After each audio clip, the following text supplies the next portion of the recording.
I honestly want to like hibernate for a month and a half and then just somebody, one of you, just wake me up last day of the baseball season and just tell me if they're in the playoffs or not. Because these 47 games that are ever left, I'm just not really going to make it through these. So let's just fast forward. If they're in, great. Let's go. Playoff time. If they're not, let's blow it up and let's get into the offseason. What is up? What is going on, everybody? Welcome back and welcome into the Seattle Mariners post-game recap. Mariners lose tonight 6-2 to the Tigers. They have dropped the series to the Tigers. They fall to 59-56 on the season. They are now a half game behind Houston in the American League West. Houston's off tomorrow. Mariners play. So if the Mariners win, they'll be back into a tie. If they lose, they'll be a full game behind. Before I dive any further, do me a favor, as always, hit that like button. It helps out tremendously. If you don't agree with everything I say or whatnot, but just want to support the channel, it does help tremendously, as is commenting your thoughts on the game. And also, don't forget to hit that subscribe button. I think I'm 66 subs away now from 4,000. Really want to try and get that. Would love to get it tonight. Probably not, but, it's the next big goal. So thank you all for the support. So, a lot of frustrations tonight. I'm going to get into it. I'm frustrated with the Mariners, frustrated with Scott's service, some of his decision making tonight. Honestly, I'm frustrated about last night because this was the issue, right? This is why last night's loss was bad, because it was going to be very tough to get runs off Skubal. And truthfully, I'm not going to say the Mariners did well against him, but they hit some balls hard. They did about what I would expect them to do against, I actually think they probably did slightly better than I would expect them to do against Skubal. They got a couple runs off them. That's what I asked for yesterday, right? George Kirby was not super sharp today. He battled through it. And again, this pitching staff's been great. I can't jump on them too much. They are allowed to have a not perfect day. For Kirby, it just unfortunately was matched up against one of the best pitchers in the American League. The Tigers made about 45 Willie Mays catches tonight, robbing Cal Raleigh of a 2-run home run, which was frustrating. So, a lot of frustration, like I said, frustrated with the players, frustrated with managers, frustrated with just some of the bad luck the Mariners had tonight in this game a little bit. I'll talk about all of it, but just frustrating all around. And against the Tigers team that has certainly shown improvements. I don't think they're awful by any means, but a team that you feel like you should be winning a series against. And how many times have I said this year? All the momentum from that Phillies series, gone. Now, obviously, I haven't said it exactly because I haven't played the Phillies before, but how many times we had the Padres series? They go to San Diego. They sweep that little 2-game series. You're like, okay, I'm feeling good. Gone. They lose 3-4 to the Angels. I can't think of any other series off the top of my head. Texas, they win that series, and they kind of go in the tank right after. They get 2 out of 3 against Philly, and it's just all gone. You lose 2 out of 3 to the Tigers. This team just seems to struggle to keep it going. Listen, winning is hard. I don't think anybody is expecting like a 9-0 homestand here, but you get 2 out of 3 against the Phillies. You would hope that you could carry a little of that momentum and get 2 out of 3 against Detroit. And then boom, you're set up at a 4-2 homestand. Let's see what you can do against the Mets here to close it out and have a 6-3 homestand. Be a game, 2 games up in the American League West and feel pretty good heading back out to the road. But this team just seems to always undo any good work they do. They undo it right away. They're the employee that does a great job, and then 2 minutes later is taking money from the cash register. You're like, you did so good. Why did you go ahead and do this now? But just frustrating, just very, very frustrating. And again, like I said, this is why last night's loss was so bad. You need to win Castillo versus Montero. You have to. You've got to find a way to win that game. This was going to be a tough one. This is one that I thought was kind of at best 50-50. And it kind of played out that way, right? It kind of was a 50-50 game. If Meadows doesn't, go full Willie Mays and make that catch, Mariners probably win this baseball game. If Veerling made a couple great catches as well, if one of those gets past him, they probably win. Skubal made that great play in the Polanco grounder. We've seen balls like that get thrown away. Skubal throws that away. Mariners probably win this baseball game. So, when you have those 50-50 games, it can be tough. And that's why it's like you got to win the ones where you're the heavy favorites, because you're going to have these games. But let's dive into it a little bit here. Let's start with the pitching for the Mariners. George Kirby, 5 innings, 7 hits, 3 runs, 3 earned, 1 walk, 7 Ks, gave up 2 home runs, gave up the home run to Perez to lead off the game. Then Jake Rogers hit one about 500 feet. No idea how Rogers hit that pitch out, but just kind of sums it up. Seems when the Mariners play the Tigers. 7 strikeouts, no walks is good. I didn't think Kirby was certainly at his best, only going 5 innings, giving up 3 earned runs. It's an offense that I think Kirby should be able to hold in check for 6, hopefully 7 innings. He wasn't dreadful by any means. And again, I will reiterate, it would be nice if a Mariners starting pitcher could be not on their game and the offense could bail them out. I'm a little bit more forgiving tonight against Skubal than I was last night against Montero. It's a completely different animal. Even if the Mariners offense was top 5 in WRC+, Skubal's a guy that can shut you down. And again, why it's very frustrating that you didn't win last night. But again, they had chances. It's even against Skubal, they were a couple innings where, a bloop drops in and you get that 3rd run. So even with that they still had opportunities. So, kind of a game where you probably give Kirby a C. If you look at the box score, don't know the opponent, you might say B-, C+. I think with the opponent's C kind of start. I mean, I hate to say it with 7 strikeouts, no walks. That's pretty good, but it's not all that matters all the time. You got to still get the outs. So Kirby was fine, not great. I guess it's kind of how I would put it. Certainly good enough to at least keep them in the game, give them a chance to win. And again, it's just this pitching staff deserves better. It deserves some games where they're not on and they get bailed out. JT Chargois, shutout inning with a walk and a strikeout. Again, really nice pickup. Really like what we've seen from Chargois. Really helping with Santos being hurt. Colin Snyder, another guy that's just, he's in the circle of trust, right? For the bullpen, he's in there now. Great shutout inning from him. He's been lights out. Voth gave up a couple hits, but got the job done. Shutout inning. All those guys, Chargois, Voth, Snyder, they're all kind of just in that group of, do I fully trust 9th inning, bases loaded, Yordan Alvarez is up. Maybe not quite there, but I do trust them enough that they can be quality guys and get big outs in situations. So all 3 pitched really well. Let's talk about the 9th inning. Obviously, we saw the bottom of the 8th ended with Cal getting robbed. Nothing you can do there. A great catch by Meadows. He deserves credit for that. It's baseball. Sometimes you do have to tip your cap. I don't want to, but you do. Let's talk about the 9th inning. Scott goes to Jonathan Hernandez. Now, I like Jonathan Hernandez. I've talked about it. That was a nice little pickup. I think he's someone that can help. I still do. Can have command issues at times. That happened to him tonight. Struggled, gave up a couple of runs. So did Trent. Well, he actually gave up 3 runs. Thornton just gave up all the inherited runs that he came in for. And a 3-2 game becomes 6-2 and the game is over. I don't get not going to Jimmy Garcia or Andres Munoz in that 9th inning. Do I think the Mariners win the game? Maybe not. But a manager's job is to put the team in the best position to win a baseball game. Can't guarantee a win. Not Scott's fault. Cal Raleigh's home run was robbed. Nothing he can do about that. I don't get mad at him for that. But you've got relievers that are rested. Munoz has not pitched since Saturday. Garcia has not pitched since Sunday. If they both pitched yesterday and threw 20-plus pitches, I get it. I do. I get being down 1 and saying they pitched yesterday, we're going to go away from them. It's Wednesday. Munoz hasn't pitched in 4 days.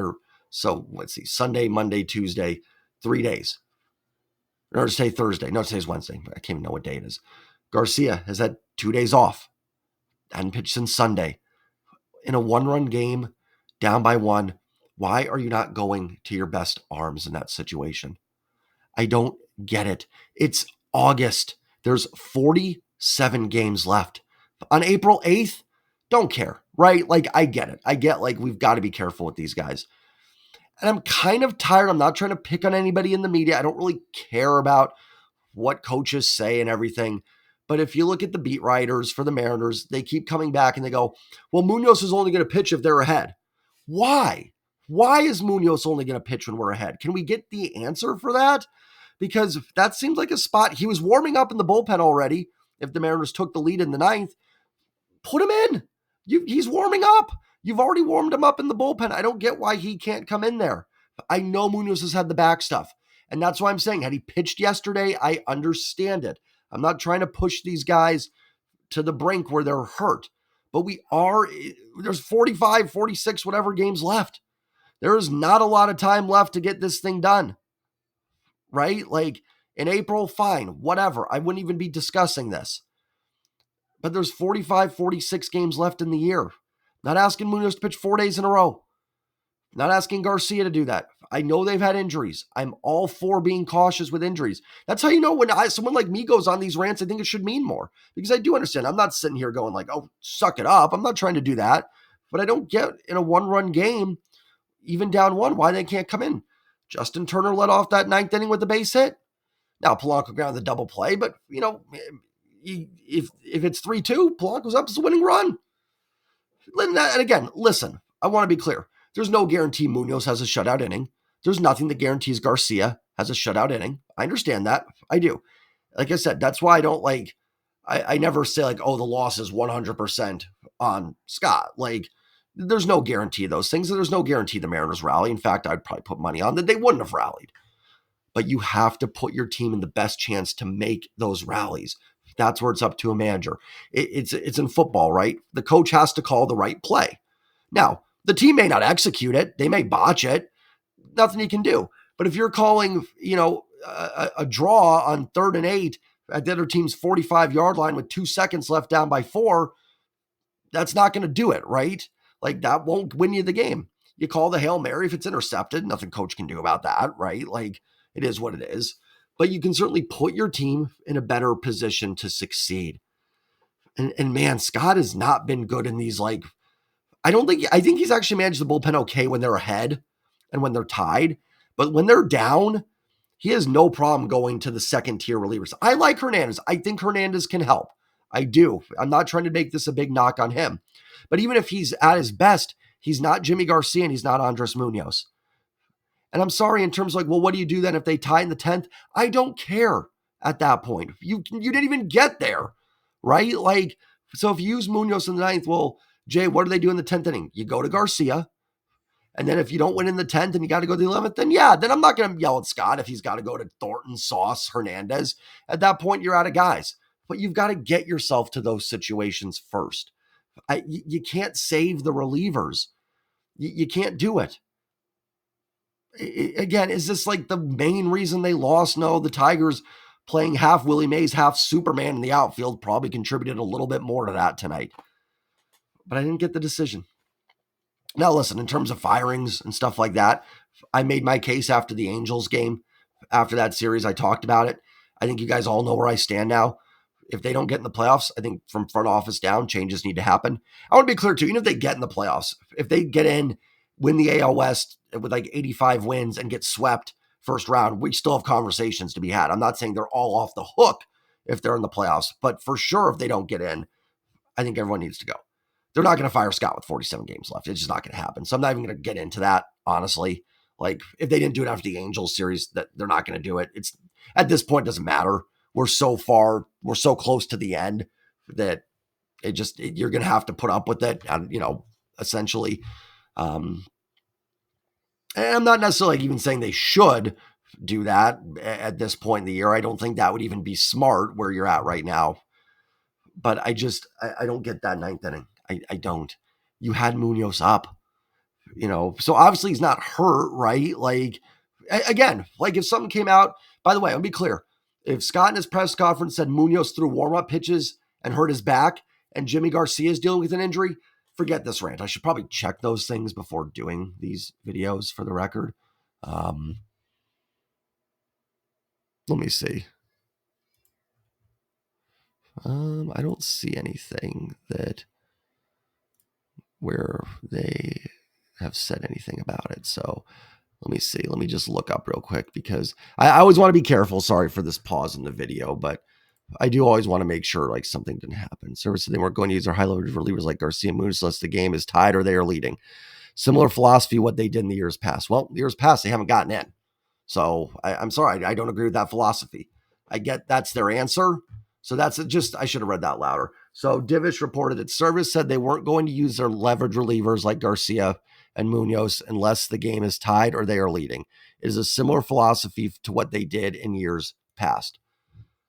Yeah, but it's not working, right? I mean, I get it. That's their philosophy. I mean, if my philosophy is, you know, driving my car 200 miles an hour in a 60 mile, I don't know. Like, that's not an answer to me. That's not. That's just, well, we weren't going to do it. Okay, well, you definitely didn't have a chance in the ninth inning now. So I don't know. I'm probably spending too much time on that rant. Offensively, 11 strikeouts, 2 walks, 5 hits for the Mariners. Cal had a nice game, had the 2-run home run, should have had a 2 home run game. Would have been nice to see. Justin Turner, a base hit and a walk. Good to see. Good to see Turner back in there after taking the hit off the finger yesterday. So good to see him back. Nice game for Rosarina. 2 for 3, double, single, and a walk on base 3 times. Robles 0 for 4. Victor's cooled off a little bit here. Not super shocking. I don't think we expected them to run an 840 OPS all year. Just kind of stinks, though, that it's with Julio out. They kind of need him to stay hot. Polanco 0 for 4. Moore 0 for 4. Haniger 0 for 3. Garver had a nice ringing double. 107 off the bat off Skubal. That was good to see. That's where you're going to need Garver to hopefully do some damage against lefties. If you're going to keep him on the roster, that's what he's got to do. Thought he was okay behind the plate unless I missed something. Sometimes I forget things happen early in the game because you get so focused on the late innings. So, I mean, I'm not going to stand up here and say like, oh my gosh, yay, Garver, but good to see him with a solid line drive double. Rivas 0 for 2 did have a solid line out against Skubal, some hard contact. Rojas pinched hit was 0 for 1. Ryan Bliss came up for Cade Marlowe. We'll see if they actually use Bliss. I wonder if Bliss had been up earlier in the day, if he would have played short tonight against Skubal. I'm not sure how he would have done. That's a tough matchup for Bliss. But yeah, we'll see. Need Julio to get back in there. Still need JP. Again, I know not having great years, but, you had to run Leo Rivas out there at shortstop. So you're better off with JP. Julio just helps get, Haniger back into a different role. Luke Raley into the outfield. It just kind of lengthens things a little bit. So hopefully those guys are back sooner rather than later. I would still say it looks like a couple weeks for Julio and probably September for JP. Gonna have to survive it. The good news is the AL West is just kind of in a mid-off. I think it's just going to come down to Mariners-Astros games and who can take 4 to 6. And that may just be your division winner, or if someone has one more hot streak left in them. Houston does win 2 out of 3 against Texas. Obviously, that's not good. I guess you could say the good thing is Texas kind of buried, but obviously you want them to beat Houston. So we'll see. I think if one team can just get on a hot streak, or whoever wins the series will probably be the AL West champs. So we'll see how it plays out. I think it'll come down to the end. I think it will. I think there's going to be a lot of back and forth. That's why I kind of said, just put me in hibernation and wake me up at the end and we'll see what happens. Until then, I will be here every night for the post-game recaps. Me and Mariner Sir will be here tomorrow. We'll break down the series. Fun series to break down for sure. Hopefully the Mariners can find a way. Got to win tomorrow. Brian Wu versus, I think, what's a bullpen day or an opener. And then I think Kenta Maeda falls. Maeda's guy that's given the Mariners some fits. Got to find a way to get the W. Can't get swept here. Got to at least salvage one of these. So like, comment, subscribe. Again, on the road to 4,000. Appreciate all the love and support. Thank you all. You guys have certainly, despite some of the Mariners' frustrations, made it a lot less frustrating for me. So love y'all. Take care. Have a great night. And as always, go M's. Peace.